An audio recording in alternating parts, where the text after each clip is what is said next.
Assalamualaikum warahmatullahi wabarakatuh.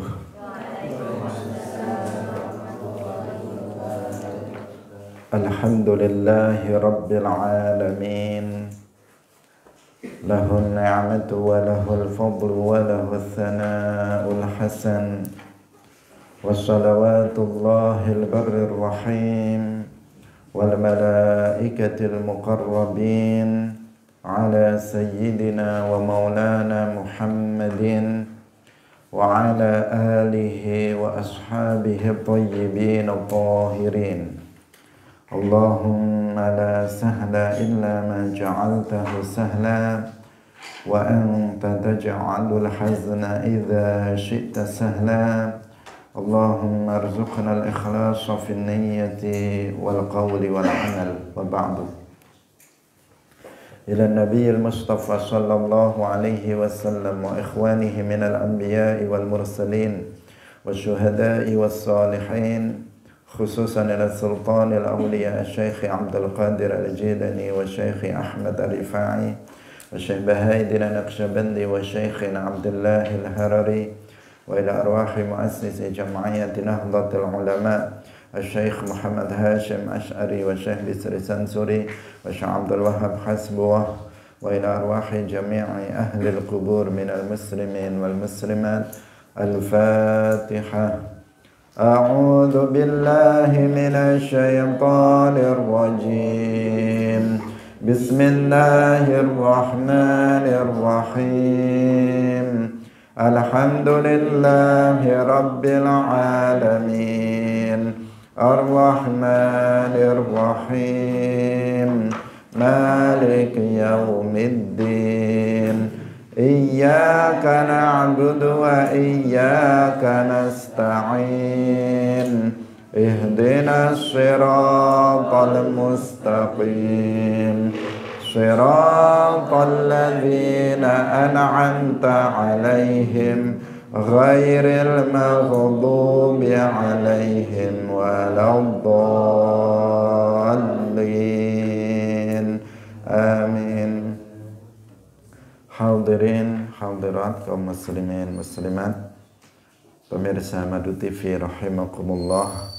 Alhamdulillah, kita bersyukur kepada Allah Subhanahu wa taala pada pagi hari ini. Allah Subhanahu wa ta'ala kembali menganugerahkan taufiknya kepada kita sehingga kita bisa hadir dalam majelis ilmiddin, dalam pengajian kitab Mukhtasar Ibn Abi Jamrah. Semoga Allah Subhanahu wa ta'ala memberikan pemahaman kepada kita semuanya, pemahaman yang lurus, pemahaman yang benar. Amin ya rabbal alamin.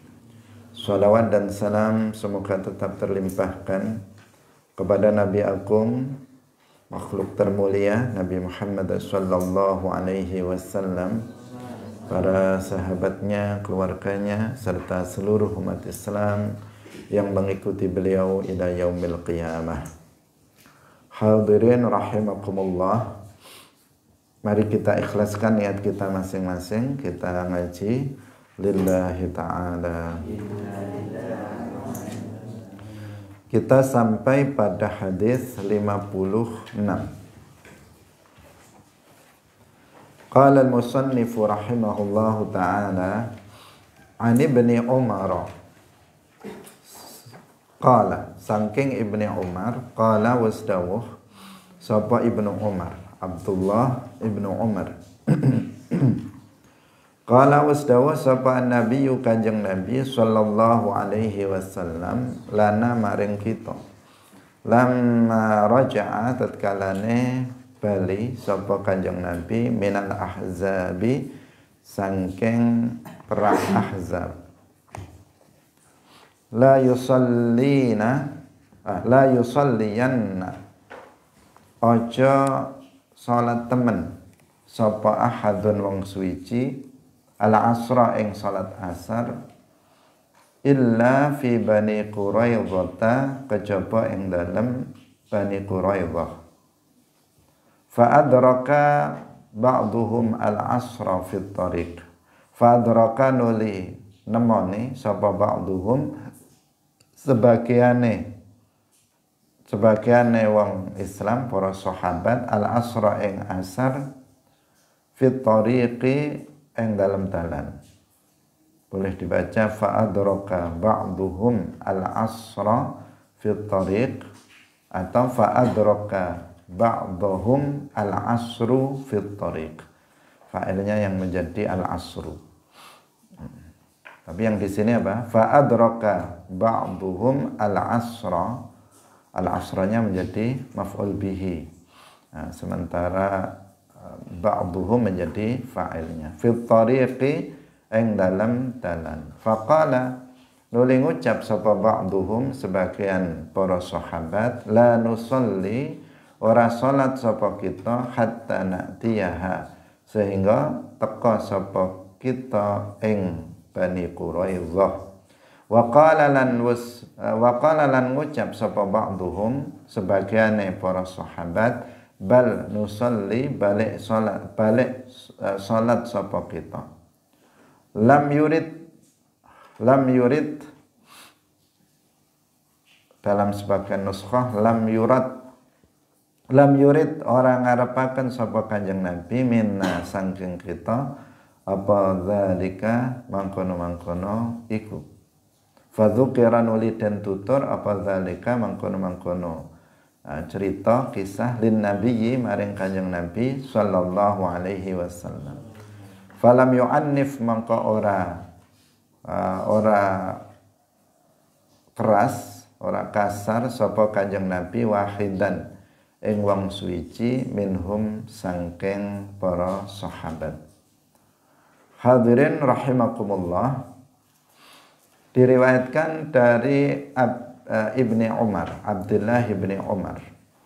Beliau menceritakan bahwa Nabi Shallallahu Alaihi Wasallam ketika pulang dari perang Ahzab, beliau berkata, janganlah salah seorang di antara kalian itu sholat asar kecuali di Bani Quraidzah. Kemudian sebagian mereka itu menjumpai asar di jalan sebelum sampai ke Bani Quraidzah. Nah, sehingga sebagian di antara mereka itu mengatakan kita sholatnya kalau sudah sampai di Bani Quraidzah saja. Wa qala ba'duhum, dan sebagian mengatakan enggak, kita sholat di sini saja. Karena Nabi itu tidak menghendaki dari kita itu. Tidak menghendaki untuk kemudian sholatnya itu di Bani Quraidzah meskipun waktunya sudah habis. Fadzukira dzalika lin-nabi, kemudian kisah itu diceritakan kepada Nabi dan Nabi tidak berbuat kasar, maksudnya Nabi itu tidak menyalahkan satu di antara mereka. Hadirin rahimakumullah, di sini perlu dipahami bahwa para sahabat yang berselisih pemahaman sebagaimana disebutkan di dalam hadis ini, di dalam memahami perkataan Rasulullah Shallallahu Alaihi Wasallam, mereka adalah para mujtahid. Itu yang pertama yang harus dipahami, bahwa para sahabat yang berselisih, yang berbeda pendapat di dalam memahami sabda Rasulullah sallallahu alaihi wasallam, la yusalliyanna ahadun al-asra illa fi Bani Quraidzah, itu adalah para mujtahid, para sahabat yang sudah mencapai derajat mujtahid, bukan sahabat biasa. Karena para sahabat Nabi itu ada yang mencapai derajat mujtahid dan itu jumlahnya tidak banyak, ada yang tidak sampai pada derajat mujtahid. Sebagian ulama mengatakan bahwa para sahabat yang mencapai derajat mujtahid itu ada 200 sahabat. Sebagian yang lain malah mengatakan hanya 6 sahabat yang mencapai derajat ijtihad. Tetapi yang unggul itu yang mengatakan 200 sahabat yang mencapai derajat mujtahid. Derajat mujtahid artinya dia sampai pada derajat memiliki hak untuk istinbat, untuk menggali hukum secara langsung dari Al-Quran dan hadis. Seperti Imam Abu Hanifah, Imam Malik, Imam Syafi'i, Imam Ahmad. Mereka para mujtahidun. Karena mereka yang belum sampai pada derajat sebagai seorang mujtahid, dia tidak boleh berijtihad. Dia tidak boleh berijtihad. Orang-orang seperti kita itu tidak boleh kemudian kita berijtihad dengan memahami Al-Quran dan hadis secara langsung. Kenapa? Karena kita belum mencapai derajat mujtahid. Karena kita belum memenuhi kriteria-kriteria sebagai seorang mujtahid. Seorang mujtahid itu dia harus hafal ayatul ahkam, ahaditsul ahkam. Dia harus tahu tentang asbabun nuzul, dia harus tahu tentang asbabul wurud. Dia harus mengetahui tentang berbagai macam ilmu, terutama bahasa Arab. Bahasa Arab secara mendalam, baik itu mufradatnya, nahwu, sharaf, balaghah, dan segala hal yang berkaitan dengan ilmu bahasa Arab. Sangat banyak ilmu-ilmu perangkat keilmuan yang harus dikuasai oleh seorang mujtahid. Sehingga hanya mujtahid yang bisa untuk berijtihad, beristinbat, menggali hukum, memahami langsung dari Al-Quran dan hadis. Sementara orang yang tidak mencapai derajat mujtahid, maka taklid. Seperti kita itu bertaklid, artinya mengikuti pemahaman yang dipahami oleh para mujtahid dari Al-Quran dan hadis. Itu siapa? Kita. Bertaklid kepada para mujtahid. Nah, di sini dalam konteks hadis yang kita baca, para sahabat yang berselisih paham, khilaf, perbedaan pendapat di antara mereka tentang hadis Nabi, mereka adalah para mujtahid. Ini penting. Karena kalau enggak kita pahami konteksnya, nanti akan seseorang menganggap bahwa segala macam bentuk khilaf itu bisa mu'tabar atau dianggap sebagai khilaf. Karena enggak semua khilaf itu mu'tabar, itu dianggap sebagai khilaf. Ini penting untuk diperhatikan. Karena pada masa sekarang ada sebagian orang yang menganggap pokoknya ada yang beda pendapat, maka berarti khilaf.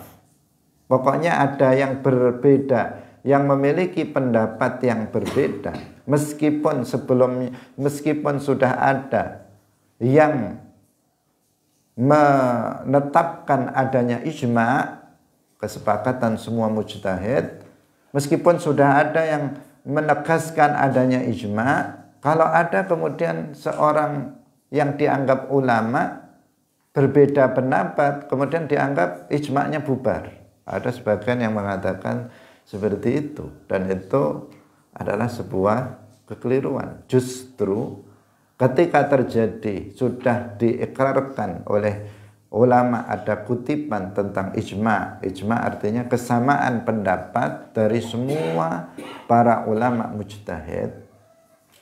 Kemudian ada seorang yang pendapatnya itu berbeda dengan ijma', maka pendapat yang beda ini, khilaf ini tidak dianggap sebagai khilaf yang mu'tabar, tetapi khilaf yang tidak perlu didengar, khilaf yang nggak perlu dianggap sebagai sebuah pendapat yang ada nilainya. Udah dianggap nggak ada saja. Khilaf seperti ini dianggap nggak ada.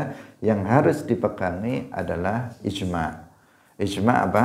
Kesamaan pendapat dari kalangan para ulama mujtahid. Jadi perkataan mujtahid itu yang yang dinilai, bukan perkataan orang yang belum sampai derajat mujtahid. Bukan perkataan kita yang dianggap sebagai nanti khilaf. Pendapat kita jika berbeda itu bukan dianggap sebagai khilaf.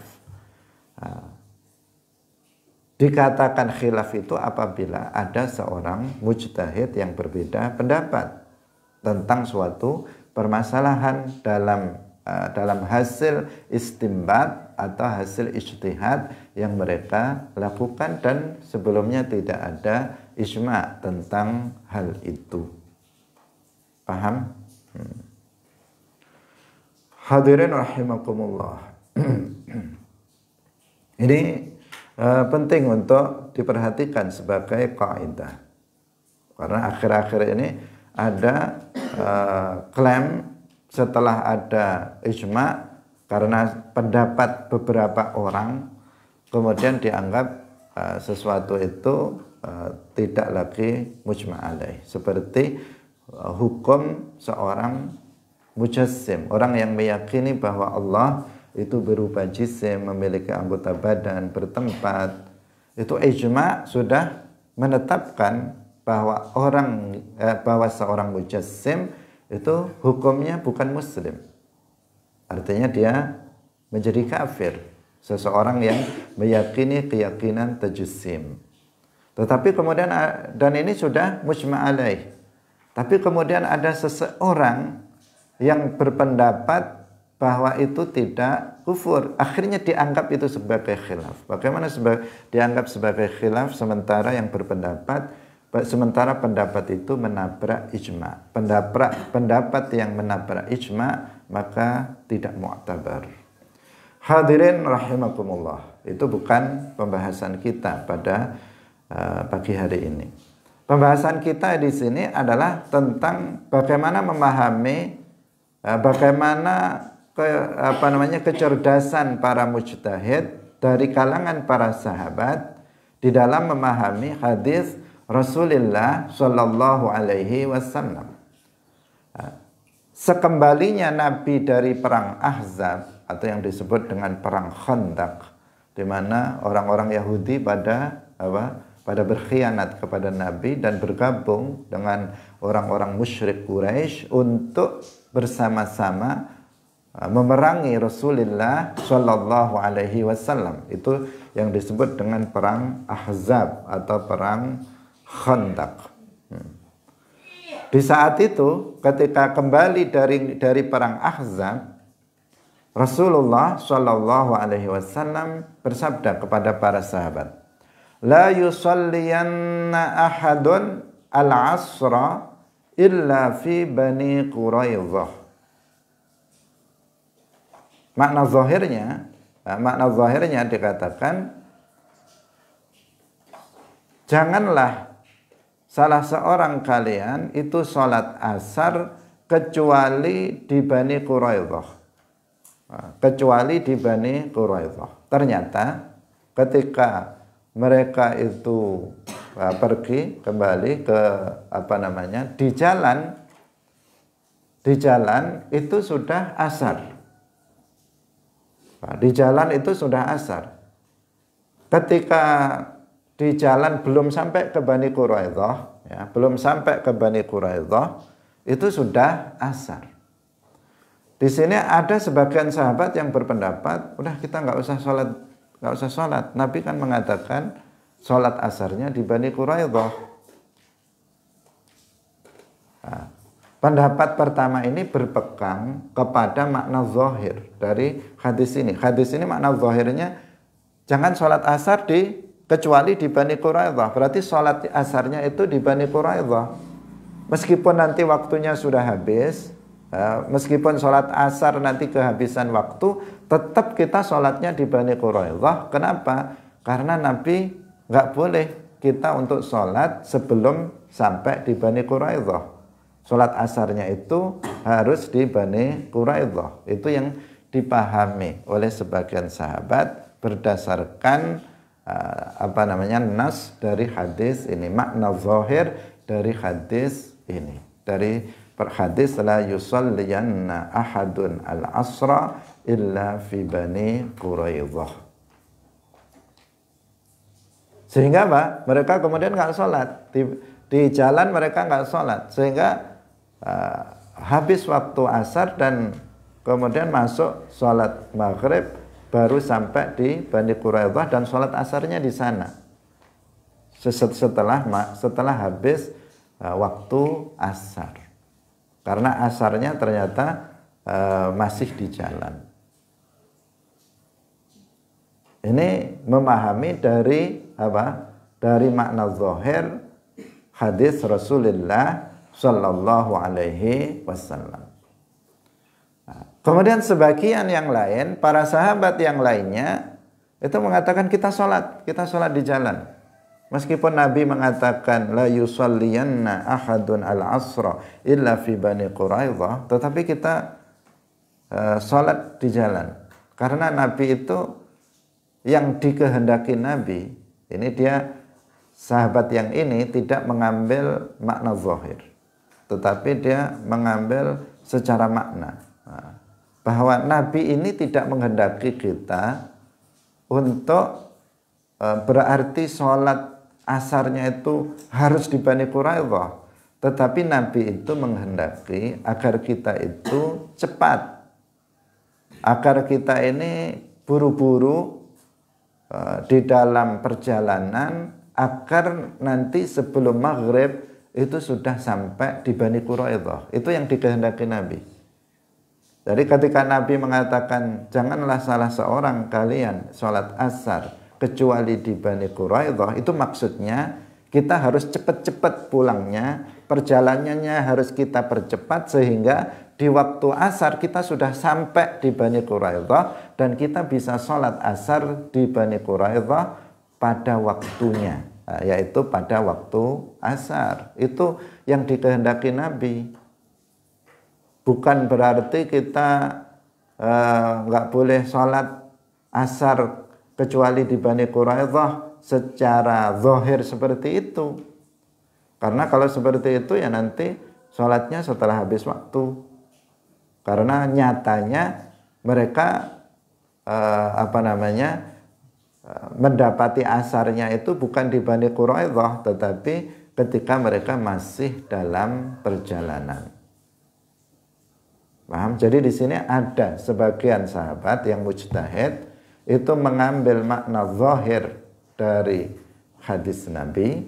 Ada sebagian sahabat yang tidak mengambil makna zahir, tetapi memanggil makna, memahami makna. Nah, sebagian sahabat ini maksud Nabi itu bukan berarti letterlek sholat asarnya harus di Bani Quraidah, tetapi perkataan Nabi ini itu menyuruh kita agar perjalanan kita ini kita percepat sehingga sebelum maghrib kita sudah sampai di Bani Quraidah dan sholat asar di Bani Quraidah. Ini pemahaman sahabat yang kedua yang juga mujtahid.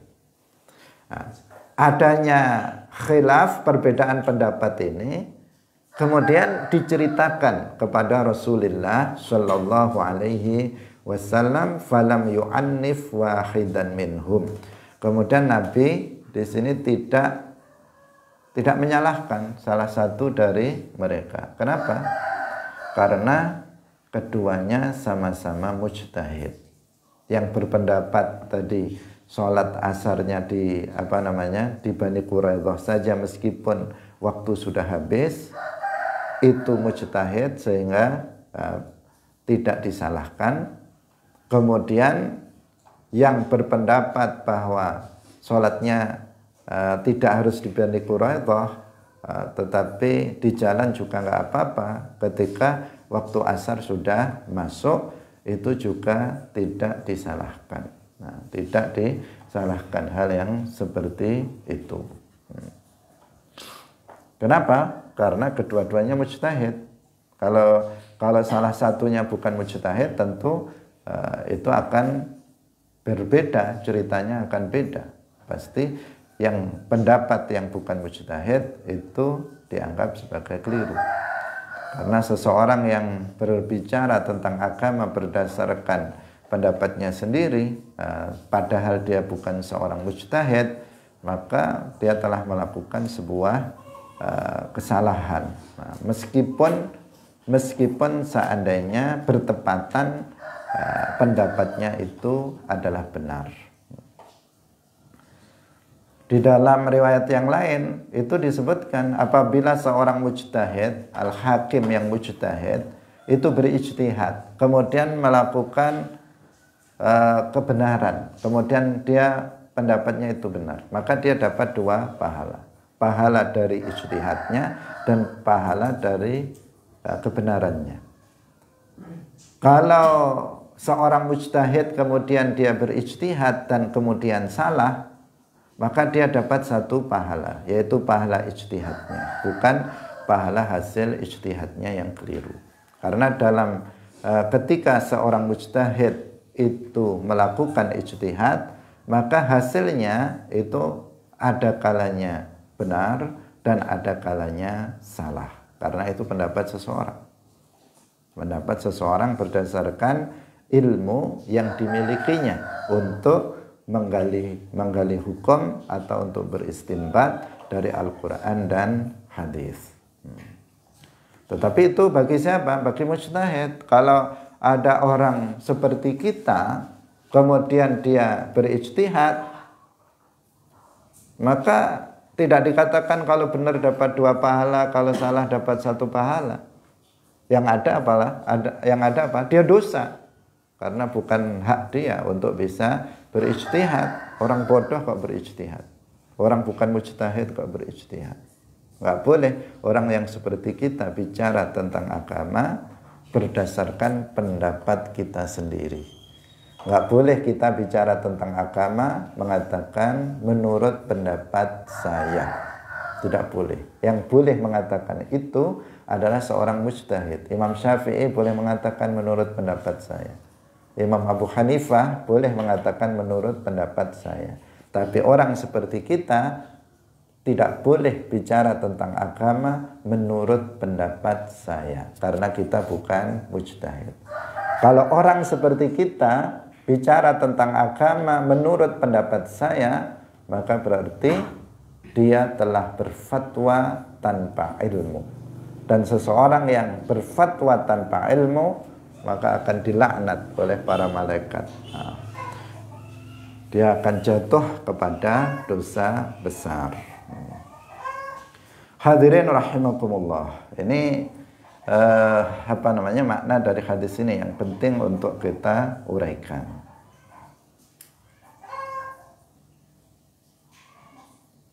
Kita lanjutkan pada hadis berikutnya. Ana Anasin qala kana Rasulullah sallallahu alaihi wasallam. Kana ana sapa Rasulullah sallallahu alaihi wasallam iku la yaghdu, ora metu isu-isu sapa Kanjeng Nabi yaumal fitri ing dalem dinane riyaya fitr, hatta yakula sehingga dahar sapa Kanjeng Nabi tamaraten ing pira-pira kurma. Wa anhulan saking Anas min tariqin tsanin, saking dalan kang kaping pindho, wa yaquluhunna lan teman-teman wis dahar sapa Kanjeng Nabi ing pira-pira tamr witron, witron kelawan ganjil.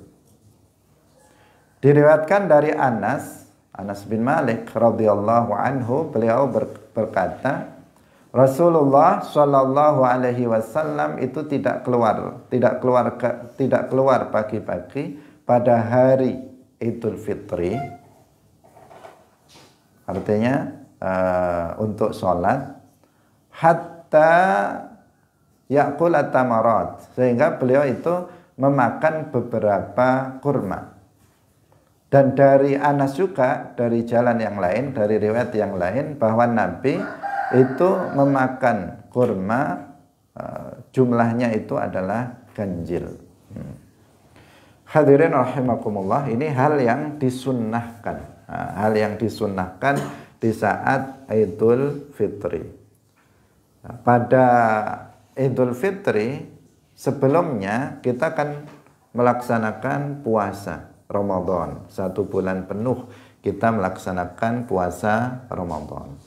Maka ketika datang Idul Fitri di pagi hari sebelum kita berangkat untuk sholatul Id, sholat Idul Fitri, disunnahkan kita untuk makan terlebih dahulu.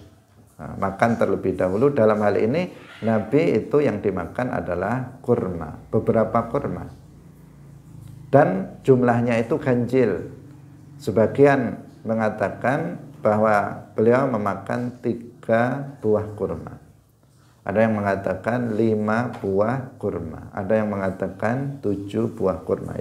Yang jelas bilangannya itu ganjil, bisa kurang atau lebih dari yang kita sebut tadi.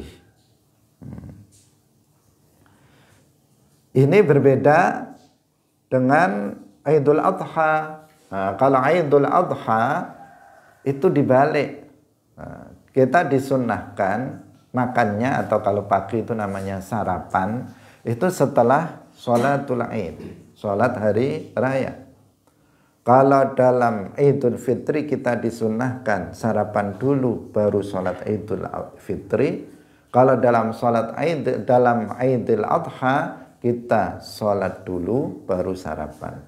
Nah, dibalik antara Idul Fitri dengan Idul Adha. Idul Fitri sarapan dulu baru sholat Id. Idul Adha sholat dulu, sholat Id dulu baru kemudian sarapan.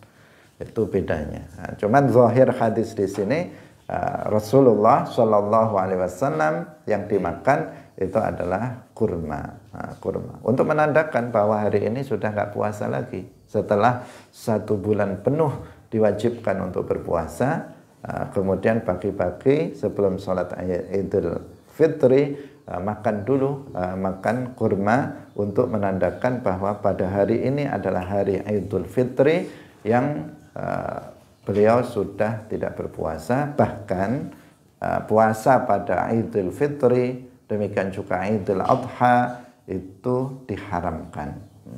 Orang yang melakukan puasa di hari itu justru dia akan bermaksiat, dia akan berdosa. Hadirin rahimakumullah, kita lanjutkan lagi. Wa an Ibnu Abbas radhiyallahu anhuma 'anil Nabiy sallallahu alaihi wasallam qala. Saking Kanjeng Nabi sallallahu alaihi wasallam qala, dawuh sapa Kanjeng Nabi, mal amalu, ora ana utawi amal fi ayyamin ing dalem pira-pira dina afdhala kang luweh utama minha tinimbang saking 10 dina awal Dzulhijjah fi hadhihi ing dalem iki. Qalu pada ngucap sapa para sahabat, walal jihad, lan ora ya jihad kang luweh utama. Qala dawuh sapa Kanjeng Nabi, walal jihad, lan ora jihad illa rajulun, kejaba wong lanang, kharaja kang metu sapa rajul yukhatiru kang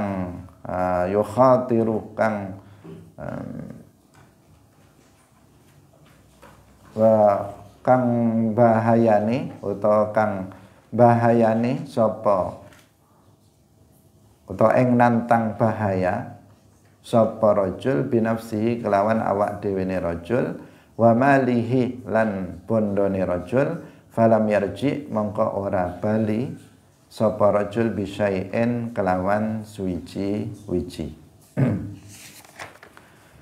Diriwayatkan dari Abdullah ibni Abbas radhiyallahu anhuma, dari Nabi sallallahu alaihi wasallam beliau bersabda, tidak ada suatu amalan, amal soleh, pada hari-hari yang lebih utama dari hari-hari ini.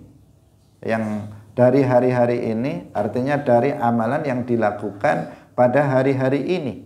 Yang dimaksud dengan hari-hari ini itu memang ada khilaf di antara para ulama. Tetapi dalam nuskhah yang lainnya itu dikatakan adalah fi ayyamil ushri, artinya pada 10 pertama dari bulan Dzulhijjah. Baru saja kita lewati, kita masih berada di bulan Dzulhijjah dan kita sudah melewati hari-hari ini. Kalau para sahabat bertanya, walal jihad, tidak termasuk jihad? Jihad tidak lebih utama dari beramal di hari-hari 10 awal bulan Dzulhijjah? Nabi bersabda, walal jihad, tidak termasuk jihad juga, kecuali seorang laki-laki yang keluar, yang dia dia rela untuk mengorbankan diri dan hartanya, kemudian dia tidak kembali kecuali dengan sesuatu pun dari itu. Hadirin rahimakumullah, hadis ini menjelaskan tentang keutamaan 10 pertama dari bulan Dzulhijjah, 1 Dzulhijjah sampai 10 Dzulhijjah, menjelaskan tentang keutamaan itu, yaitu bahwa beramal soleh, beramal kebaikan di 10 hari pertama bulan Dzulhijjah itu adalah amalan yang paling utama, amalan yang dicintai oleh Allah Subhanahu wa taala. Dalam riwayat yang lain yang sering kita baca itu lafadznya ahabbu ilallah. Tidak ada amalan yang lebih dicintai oleh Allah dari amalan yang dilakukan pada 10 pertama dari bulan Dzulhijjah. Karena itu di awal bulan Dzulhijjah kita dianjurkan untuk memperbanyak amal-amal saleh. Apakah itu berupa puasa sunnah mulai dari awal Dzulhijjah sampai tanggal 9 Dzulhijjah, melakukan amalan-amalan sunnah, memperbanyak sedekah, memperbanyak zikir, melakukan birrul walidain, silaturahim dan sebagainya dari amal-amal kebaikan. Hendaknya kita perbanyak di 10 pertama dari bulan Dzulhijjah. Karena amalan yang dilakukan di hari-hari itu adalah amalan yang utama dan amalan yang dicintai oleh Allah Subhanahu wa taala. Dan juga karena pada di antara 10 hari pertama bulan Dzulhijjah itu ada hari yang disebut dengan Yaumu Arafah, yang disebut dengan hari Arafah. Hari Arafah itu adalah afdalu al-ayyam fis sanah, hari yang paling utama dalam 1 tahun. Kalau hari yang paling utama dalam 1 minggu, Yaumul Jumu'ah, hari Jumat. Tetapi hari yang paling mulia dalam 1 tahun itu adalah Yaumul Arafah. Kalau bulan yang paling utama dalam 1 tahun, bulan Ramadan. Tetapi suatu hari yang paling utama dalam 1 tahun itu adalah Yaumul Arafah, hari Arafah. Dan hari Arafah itu berada di salah satu dari 10 pertama bulan Dzulhijjah. Makanya dikatakan bahwa 10 pertama hari Dzulhijjah beramal di dalamnya itu menjadi amalan yang paling utama dan paling dicintai oleh Allah Subhanahu wa taala. Banyak sekali hadis-hadis dengan riwayat-riwayat yang lain yang mendukung tentang hal ini. Tadi kita katakan memang ada khilaf, ada yang mengatakan itu bukan 10 pertama dari bulan Dzulhijjah. Ada yang mengatakan dhamirnya itu adalah yang dimaksud ayyamut tasyrik. Ada juga yang mengatakan yang dimaksud bukan 10 pertama bulan Dzulhijjah tetapi 10 terakhir bulan Ramadan. dan macam-macam. Nah, ada beberapa pendapat. Tetapi yang kuat adalah pendapat yang mengatakan 10 pertama dari awal bulan Dzulhijjah. Kenapa? Karena adanya riwayat lain yang menyebut dalam nuskhah itu adalah yang dimaksud adalah 10 awal dari al-ashrul awal min Dzulhijjah. 10 pertama dari bulan Dzulhijjah. Walal jihad, para sahabat bertanya, termasuk jihad tidak lebih utama dari amalan yang dilakukan di 10 terakhir bulan Dzulhijjah? Rasulullah menjawab, juga tidak, jihad juga tidak lebih utama, kecuali apabila seseorang keluar untuk berjihad fisabilillah, dia telah mengorbankan, dia rela untuk mengorbankan nyawanya dan harta bendanya, kemudian dia pulang dalam keadaan tidak membawa sesuatu darinya. Artinya apa? Hartanya habis, nyawanya hilang. Nyawanya hilang. Kalau sudah nyawanya hilang berarti apa? Syahid. Nah, dia syahid. Kalau dia syahid maka tidak termasuk, karena dia mendapatkan syahadah ma'rakah. Dan orang yang mati syahid dalam peperangan, dia akan langsung masuk ke dalam surga. Ruhnya akan langsung masuk ke dalam surga, dan di dalam surga dia akan mendapatkan pahala yang sangat besar, bahkan dia akan berada di surga yang sangat tinggi. Itu siapa? Syuhadaul ma'rakah, orang-orang yang mati syahid dalam peperangan. Nah, kalau dia mendapatkan syahid, kalau dia itu mati dalam peperangan itu, dalam jihad itu, maka ini tidak lebih atau tidak dikatakan dia tidak lebih mulia dari amalan yang dilakukan pada 10 pertama dari bulan Dzulhijjah.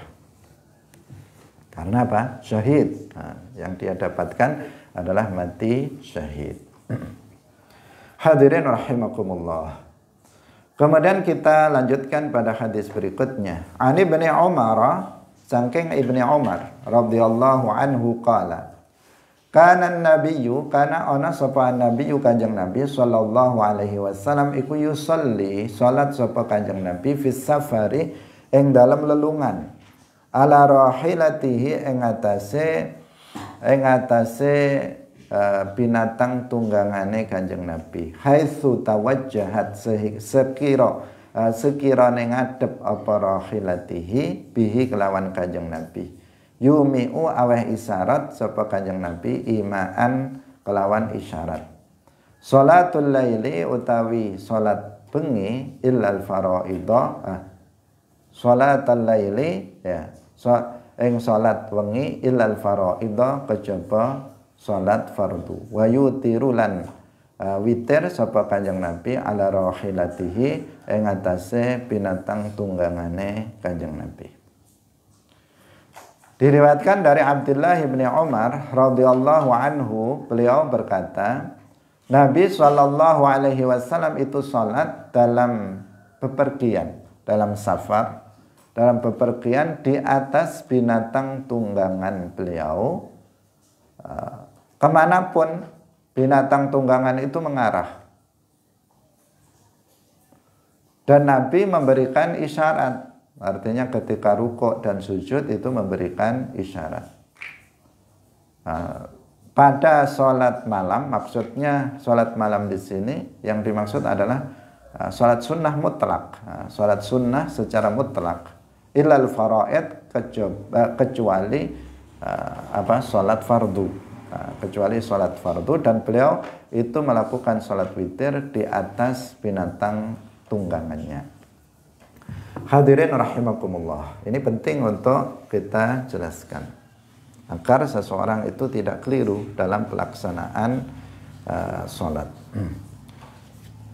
Jadi Hadis ini menjelaskan yaitu tentang sholatnya seseorang yang dalam perjalanan, dalam bepergian pertama. Yang kedua, di atas binatang tunggangannya. Yang ketiga, dalam sholat sunnah. Bahwa seseorang yang dalam bepergian jauh di atas binatang tunggangan dan dia yang dilakukannya adalah sholat sunnah, itu boleh untuk dilakukan di atas binatang tunggangan tersebut kemanapun arah dari binatang tunggangan tersebut. Dia tidak harus menghadap kiblat. Nah, dia tidak harus menghadap kiblat. Ketika dia takbiratul ihram, sebagian ulama mengatakan ketika takbiratul ihram saja itu dia menghadap kiblat, diarahkan ke binatang tunggangannya, unta atau kuda, diarahkan ke arah kiblat ketika takbiratul ihram. Allahu akbar, menghadap kiblat. Setelah itu terserah binatang tunggangannya itu mau belok berbalik arah, atau dia ke kanan atau dia ke kiri, itu tidak masalah. Tidak masalah apabila kemudian dia tidak menghadap ke arah kiblat di sepanjang sholatnya. Untuk apa ini? Sholatnya orang yang dalam bepergian jauh di atas binatang tunggangan. Yang ketiga, dalam sholat sunnah. Berarti kalau orang tidak dalam bepergian, meskipun dia di atas binatang tunggangan dan sholat sunnah, boleh enggak sholat dengan cara seperti itu? Tidak boleh. Dengan tidak menghadap kiblat itu tidak diperbolehkan. Kalau ada orang sholat dalam bepergian, sholat sunnah dalam bepergian, tetapi tidak di atas binatang tunggangan, boleh enggak dia tidak menghadap kiblat? Tidak boleh. Yang ketiga, kalau ada seseorang sholat wajib, dia dalam bepergian jauh, dia sholat wajib di atas binatang kendaraan tanpa menghadap kiblat, boleh apa tidak? Tidak boleh. Harus tiga hal ini yang harus dipahami. Seseorang boleh sholat tidak dengan menghadap kiblat dengan ketentuan dia adalah orang yang dalam bepergian di atas binatang tunggangan dan melakukan sholat sunnah. Apabila seseorang itu tidak melakukan sholat sunnah tetapi sholat wajib, maka di sini dikatakan sholat al-lail illal faraid. Kalau yang dilakukannya itu adalah sholat wajib, sholat zuhur, sholat asar, sholat maghrib, sholat isya, sholat subuh, maka harus menghadap kiblat. Artinya dia harus turun dari binatang tunggangannya itu, dari kendaraannya dia harus turun dan sholat secara sempurna menghadap ke kiblat dari awal hingga akhir. Itu kalau apa? Sholat wajib. Nggak bisa dia sholat di atas kendaraan yang kendaraannya itu tidak mengarah kepada kiblat. Tidak diperbolehkan, tidak sah sholatnya. Yang diperbolehkan tadi orang yang dalam bepergian dengan mengendarai binatang tunggangan, unta atau kuda misalnya, dan dia melaksanakan sholat sunnah. Kalau kita misalnya sekarang sholat wajib, kita misalnya ke Jakarta, kita naik kereta api misalnya, maka nggak bisa kita praktekkan itu dengan sholat asal menghadap saja, sebagaimana banyak dilakukan oleh banyak orang. Kadang kita melihat di kereta api, dari satu sisi kita senang dengan semangat dia, meskipun dalam perjalanan dia tetap sholat. Tetapi ternyata apa? Dia sholat pertama dengan duduk, kemudian duduknya sesuai dengan tempat duduknya. Kalau tempat duduknya menghadap kemana saja, ya dia sholatnya menghadap di arah tempat duduknya itu, tidak kemudian mengarah ke kiblat. Nah, tentu itu nggak benar, tidak benar. Sholat seperti itu tidak benar. Kadang ada orang sholat kiblat, tidak bisa dari awal sampai akhir tidak bisa tidak menghadap kiblat. Itu untuk sholat wajib. Nah, itu karena salah faham terhadap hadis ini. Hadis ini bicara tentang sholat sunnah di atas kendaraan dalam bepergian. Jadi hadis ini bicara sekali lagi sholat sunnah di atas kendaraan fis safar, dalam bepergian. Bukan selain 3 ini. Nah, tidak untuk sholat wajib, tidak untuk orang yang tidak menaiki binatang tunggangan, tidak untuk orang yang sedang di rumah, yang tidak bepergian. Kadang ada orang ngawur juga, dia di rumah asal menghadap saja ketika menghadap kiblat tanpa melihat, berijtihad untuk mengetahui arah kiblat. Padahal mengetahui atau menghadap kiblat itu adalah syarat sah dari sholat. Kalau seseorang sholat tanpa menghadap ke arah kiblat, yaitu Al-Ka'bah Al-Musyarrafah, maka sholatnya itu tidak akan sah. Nah, hadis ini setara dengan ayat Al-Quran, فَأَيْنَمَا تُوَلُّوا فَثَمَّ وَجْهُ اللَّهِ فَأَيْنَمَا تُوَلُّوا فَثَمَّ وَجْهُ اللَّهِ. Mujahid, murid dari Ibni Abbas, mentakwilkan illa wajhallah ay qiblatallah, fa aynama tuwallu fa thamma wajhullah ay qiblatullah. Kemanapun kalian menghadap dalam sholat sunnah di atas binatang kendaraan dalam bepergian, disitulah kiblat Allah.